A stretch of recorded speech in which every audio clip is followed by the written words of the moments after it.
இன்றைக்கி நம்ம CBE super கிச்சனில் இன்றைக்கி ஒரு க்ரீன் சிக்கன் தான் செய்ய போகிறோம் ஹோட்டல் ஸ்டைலில். அதுக்கு தேவையானது 3/4 கிலோ சிக்கன் வாங்கி சுத்தப்படுத்தி வச்சுருக்கேன்.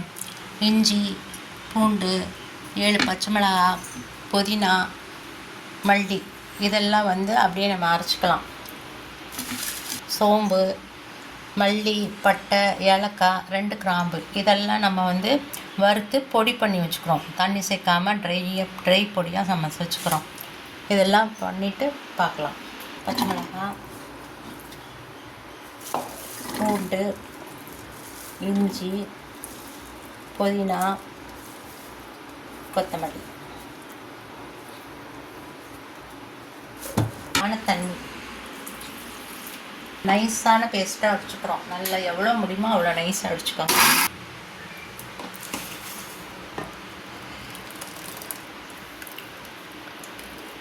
அந்த பேஸ்ட்டை சிக்கனில் போட்டுரும். தண்ணி எதுவும் சேர்க்கக்கூடாது. இதில் ஒரு 100 கிராம் தயிர் ஊற்றணும். தயிர் சேர்க்குறோம். புளிக்காய் தயிரை ஊற்றிக்கோங்க. ஓகே, உப்பு மட்டும் பார்த்து சேர்த்துக்கோங்க. அப்புறம் தேவைப்பட்டால் கூட சேர்த்துக்கலாம். நல்லா இதை பிசைஞ்சு ஒரு 1 ஹவர் அப்படியே நாங்கள் சிக்கன் ஊறணும். 1 ஹவருக்கு அப்புறம் தான் நம்ம இந்த மசால் பொருளை வறுத்து பொடி பண்ணி அப்புறம் தான் நம்ம குக் பண்ணது. இது 1 ஹவர் நல்லா மேரினேட் ஆகணும். ஏன்னா நம்ம சிக்கன் செய்யும்போது நம்ம தண்ணி எதுவும் சேர்க்கவே போகிறதில்ல. அதனால் அது நல்லா சிக்கன் இதிலே ஊறி நல்லா சாஃப்ட் ஆகணும். 1 ஹவர் கழித்து பார்க்கலாம். இந்த பட்டை, சோம்பு அதெல்லாம் நம்ம எடுத்து வச்சதை அப்படியே வறுத்துக்கலாம். அது எண்ணெய் எதுவும் சேர்க்க வேண்டாம். எண்ணெய் சேர்க்காமல் நல்லா ரோஸ்ட் ஆகிற வரைக்கும் எடுத்துக்கலாம். ரோஸ்ட் ஆனது வாசனை எடுத்துட்டு நம்ம எடுத்துக்கலாம்.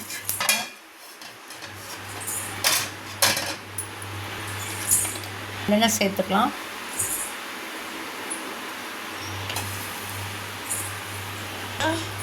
நம்ம 2 ஜீரகம் போட்டுக்கலாம். ஜீரகம் பொரியட்டும். 2 கருவேப்பிலை போட்டுக்கலாம்.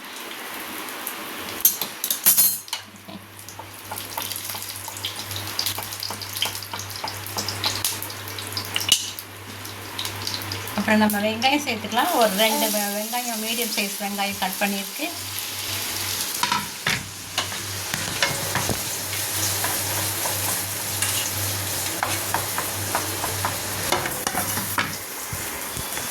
வெங்காயத்தை போட்டு வெங்காயம் நல்லா கோல்டன் ப்ரௌன் ஆகிற வரைக்கும் வறுக்கணும். அதனால் வறுத்துக்கலாம். வறுத்த அப்புறம் பார்ப்போம். இப்போ வறுத்த ஜாமானை பொடி பண்ணிக்கலாம். மிக்சியில் போட்டு நல்லா பொடி பண்ணிக்கலாம்.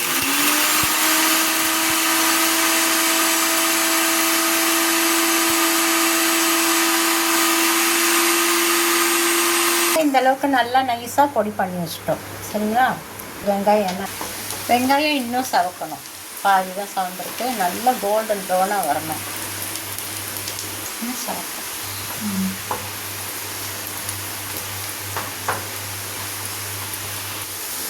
வெங்காயம் நல்லா சவந்துருச்சு. நம்ம மேரினேட் பண்ணி வச்சுருந்த சிக்கனை அப்படியே போட்டுடலாம். 1 ஹவர் மேரினேட் பண்ணி வச்சுருந்தோம். அதை அப்படியே போட்டுடலாம். அதுலேயே தண்ணி விட்டுருக்கு பாருங்கள். நம்ம வேறு எதுவும் செய்யணும். நல்லா கலக்கி வச்சுட்டு தட்டு வச்சு மூடிடலாம்.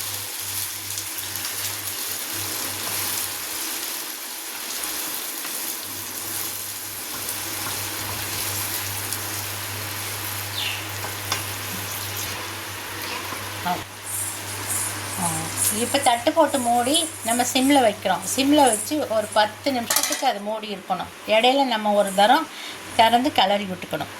பாருங்கள் எவ்வளோ தண்ணி விட்டு சிக்கன் வெந்துட்டுருக்கு. நம்ம தண்ணியே சேர்க்கல.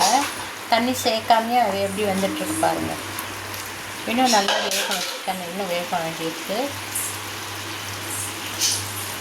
இந்த தண்ணியெல்லாம் சுண்டுற அளவுக்கு வேக வச்சுட்டு அதுக்கப்புறம் தான் நம்ம மசால் பொடி சேர்க்கணும். வேகட்டும் கொஞ்சம் நேரம்.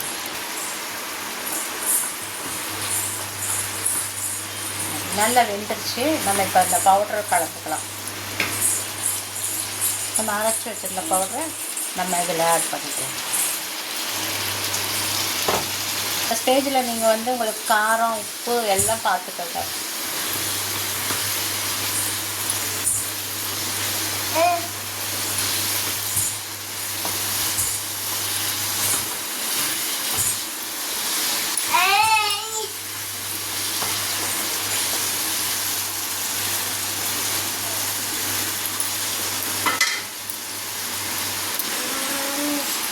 லைட்டாக உப்பு போட்டுக்கலாம்.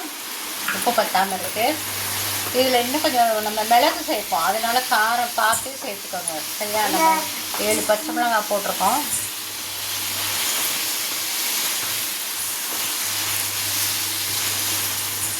சிக்கன் வெந்துருச்சான்னு பார்க்கலாமா? இந்த பக்கம் நல்லாவே உடஞ்சிட்டு சிக்கன் நல்லா வெந்துருச்சு. அப்படியே சிம்மில் வைக்க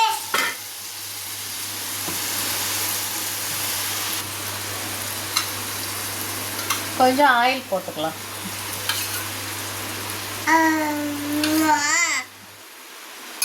ஆயில் போட்டு நல்லா ரோஸ்ட் ஆகட்டும். லாஸ்ட்டு ஸ்டேஜில் நம்ம பெப்பர் போட்டுக்கலாம். ஏன்னா எப்போவுமே பெப்பர் வந்து லாஸ்ட்டில் தான் போடணும். முதல்ல நீங்கள் போட்டிங்கன்னா, பெப்பர் போட்டிங்கன்னா சிக்கன் கசக்கும். அதே சமயத்தில் நம்ம வறுத்து அரைக்கும் போது ஒன்றும் பண்ணாது. நம்ம மசாலா வறுத்து அரைக்கும் போது நம்ம பெப்பர் போடுறோம்ல, அது ஒன்றும் பண்ணாது. ஆனால் நம்ம பெப்பர் பவுடர் வந்து எப்போவும் லாஸ்ட்டில் தான் நம்ம ஆட் பண்ணணும். இன்னும் கொஞ்சம் நல்லா ட்ரை ஆகட்டும்.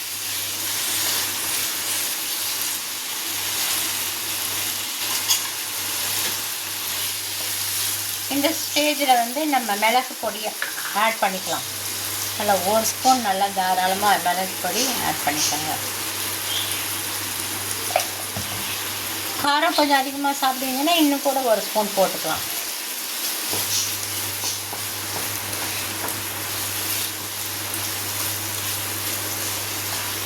கிரீன் சிக்கன் ரெடி ஆயிடுச்சு.